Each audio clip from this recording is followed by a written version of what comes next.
How to change your username on Windows. Hey everyone, welcome back to the channel. In today's video, I'll show you how you can easily change your username on Windows. So what you basically want to do here is go over to your start menu and then you can find your profile right here. Just go ahead and click on it.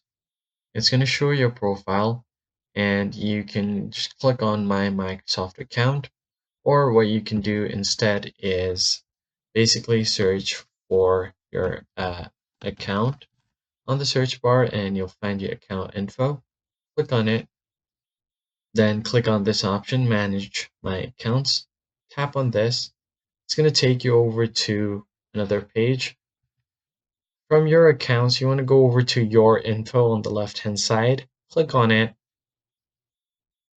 And once you head over to my info here on uh, your settings, what you want to do is find your full name over here, click on edit name, and just change the name to whatever you want to be displayed on your PC. Once that is done, you can just go ahead and simply tap on save at the bottom. Fill out this CAPTCHA. Once you fill it out, you should be good to go. So I'll just quickly do this.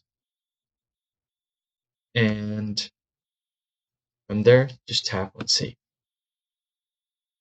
I have successfully changed your username on your PC. If this was helpful to you, hit the like button down below, subscribe to the channel. I'll see you guys in the next one.